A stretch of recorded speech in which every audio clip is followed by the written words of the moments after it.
algo el horizonte de negros nubarrones que se nos presenta. Desde nuestro punto de vista entendemos que el pesimismo nos lleva al lado oscuro, y aunque hay que ser realista, no es menos cierto que será un botón lo sucedido anoche en el Congreso de los Diputados, con el acuerdo y el pacto alcanzado para poder seguir en el sillón. Pero bueno, no hay que cundir el desánimo y hacer un poco la frase de Churchill, que decía que un optimista ve una oportunidad en cada calamidad y un pesimista ve una calamidad en cada oportunidad. Hay que ponerse en el escenario de que ha sido una vorágine legislativa con reales decretos publicados en el BOE el domingo a las 11 de la noche, con hoy una norma y mañana decimos lo contrario, pero bueno, las empresas llamando para acelerar los ERTE, los ceses de autónomos, pero se ha resuelto todo satisfactoriamente, el equipo ha trabajado maravillosamente, sin perder de punto de vista un posible rebrote, pero que este rebrote nos coja ya casi en pleno funcionamiento, siempre pensando que esta crisis tan terrible en un mes y medio solo es comparable al pre y al post situación económica de la guerra civil, pero bueno, el optimismo, nuestra fuerza debe de recuperarlo y sacar muchísima confianza para sacar hasta adelante, a pesar de los poderes públicos, que realmente en el tema del gobierno central poco está haciendo para esto.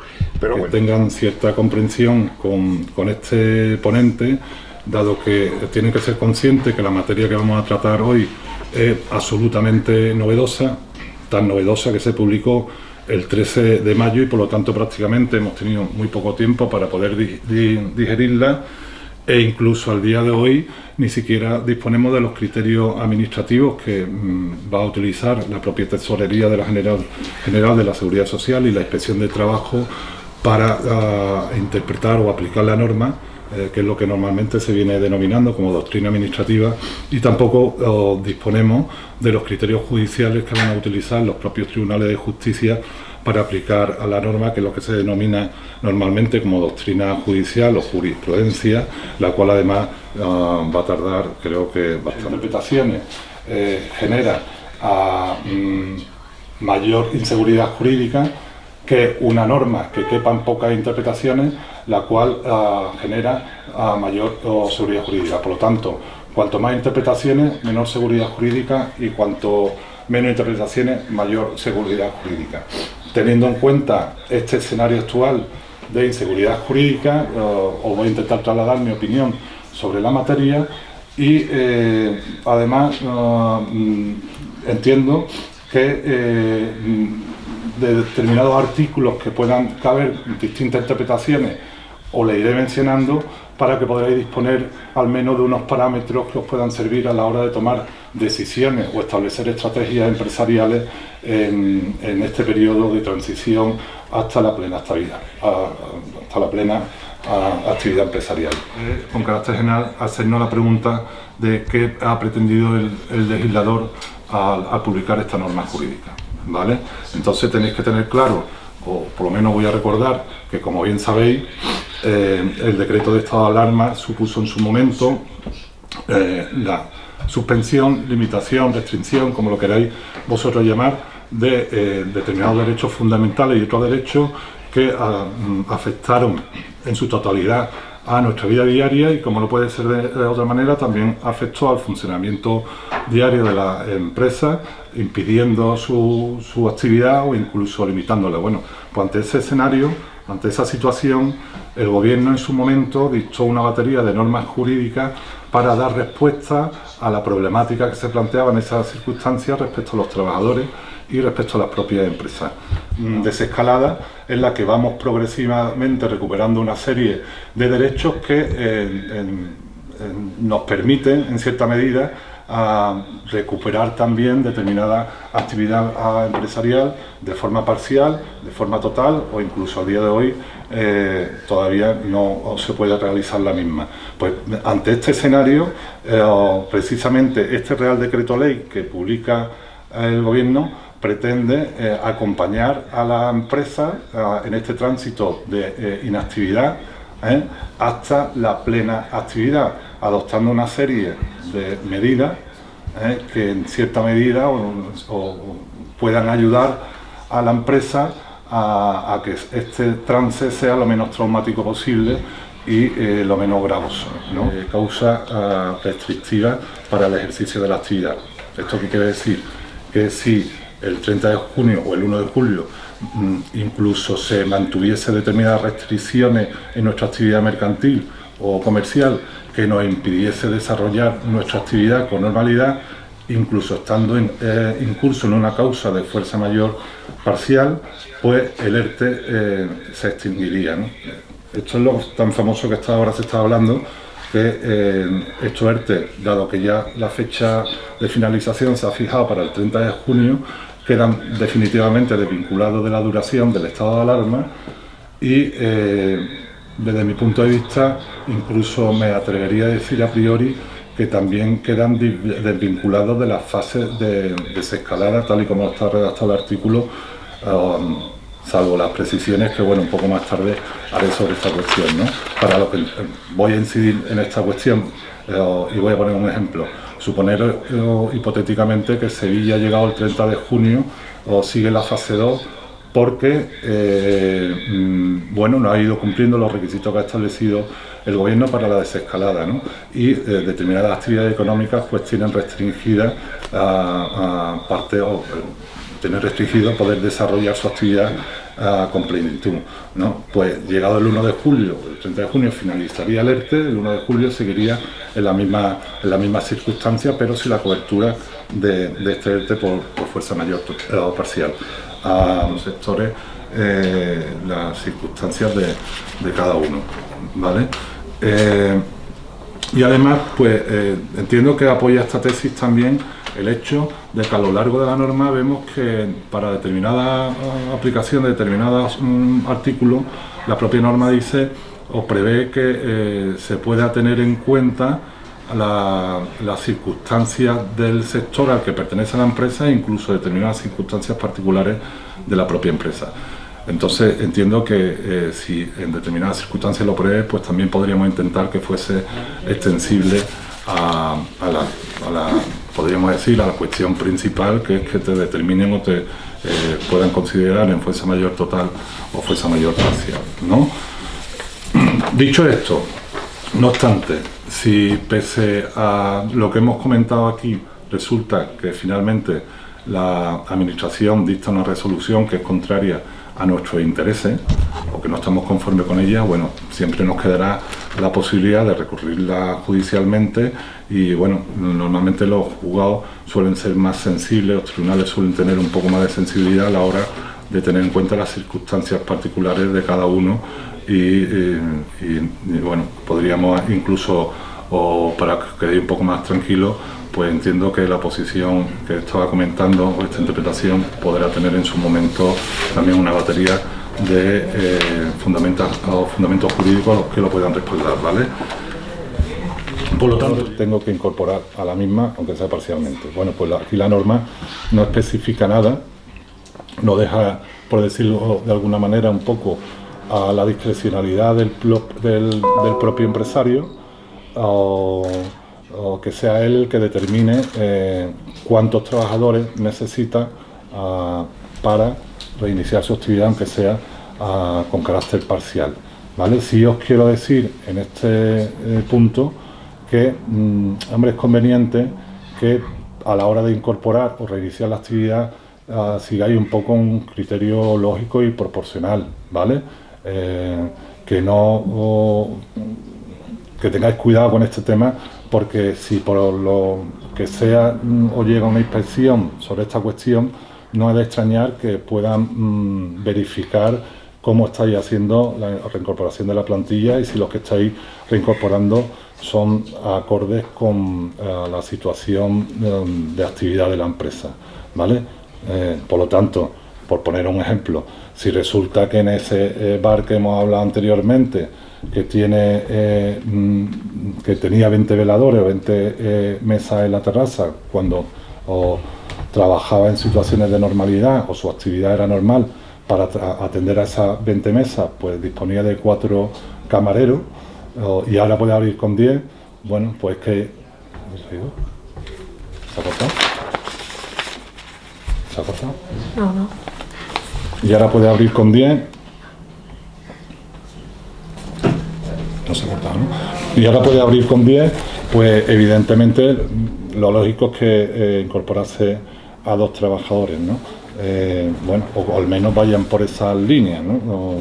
Que hay que tener cuidado con esa cuestión. Otra pregunta que nos podemos realizar es ¿cómo selecciono a los trabajadores que tengo que incorporar o a qué trabajadores incorporo? Bueno, pues aquí la norma tampoco te especifica ni te dice nada al respecto, lo deja también un poco al criterio del empresario. Hombre, si os digo que los criterios que vayáis a utilizar a la hora de incorporar al personal intentéis que sean un poco lo más objetivo posible, ¿vale? Sobre todo que no supongan la vulneración de derechos fundamentales o que atenten al derecho de igualdad y no discriminación de los trabajadores, ¿vale? Por ejemplo, si tenéis un trabajador conflictivo, por decirlo de alguna manera, no incorporéis al resto de la plantilla, y aunque sea con tiempo parcial, y a él no, o porque en un momento dado o pueden entender que tal decisión tiene carácter sancionador y de represalia frente al propio trabajador, ¿vale? Y además este artículo te señala que se debe primar la reincorporación del personal a través del sistema de las reducciones de jornada, ¿no? Es como una especie de sugerencia, no es obligatoria, dice que es conveniente, si lo quiere lo hace así, y si no, no. Sí debéis saber que la incorporación a través de la reducción de jornada tiene una mayor bonificación en la exoneración de cuotas de la Seguridad Social, que viene recogido en el artículo 4, ¿no? Y bueno, la razón de ser de esta recomendación por parte del legislador viene establecida en la propia exposición de motivos, o señalando que bueno, que es una forma también de repartir las cargas y el sacrificio de estar incurso en un expediente de regulación de empleo por parte del trabajador entre toda la plantilla, y también es una fórmula pues de minorar los riesgos de contacto con el COVID si se incorporan de forma en vez de que se incorporen 2 trabajadores a jornada completa, porque se incorporen 4 a media jornada con reducciones, con jornada reducida, ¿vale? En cuanto al apartado tercero del artículo 1, me lo voy a saltar porque se dedica un poco al tema de los trámites burocráticos y de gestión, y bueno, yo tampoco me dedico al tema de gestión y creo que de la lectura es comprensible, ¿vale? El artículo 2 de la norma está dedicado a la regulación de los ERTE por causas económicas, técnicas, organizativas, productivas, que a partir de ahora lo vamos a llamar ETOP para que lo entendáis, posteriores al 13 de mayo, ¿vale? Una regulación muy cortita, y el artículo en sí creo que tampoco tiene mayor complejidad. Vamos, en todo caso, el apartado 1 del artículo viene a señalar que los ERTE iniciados entre el 13 de mayo y el 30 de junio, pues le será aplicado el régimen que venía establecido en el artículo 23 del Real Decreto Ley 8/2020. Acordaros que esos ERTE, estos tenían determinadas especialidades, como se acortaban los plazos para tramitarlo, y bueno, la doctrina, hay un poco de discusión, pero bueno, parece ser que el legislador cambia un poco la composición de la comisión negociadora, ¿no? Artículo 3 señala que los trámites del ERTE-TOP que se inicien finalizado un ERTE de fuerza mayor, o la fecha de efectos de ese ERTE-TOP se retrotraerán al día siguiente a la finalización del ERTE de fuerza mayor, ¿vale? Esto sí es interesante, pero claro, tiene que ser para los ERTE que se hayan tramitado del 13 de mayo al aprobado, ¿vale? El artículo 3 y el artículo 4 lo voy a pasar sobre ellos muy sumariamente, porque tratan cuestiones de prestaciones por desempleo y de bonificaciones de cuotas, que como anteriormente he dicho es una cuestión meramente de gestión, y creo que hay además un gran número de cuadros por ahí que lo explican, ¿no? Este es uno de los temas que la norma da a juego, ¿no? Caben varias interpretaciones. Yo ya he dicho que en atención a la redacción anterior, que ha sido modificada, que ya señalaba que se computaría desde el reinicio de actividad, entiendo. La empresa mientras se está aplicando el ERTE.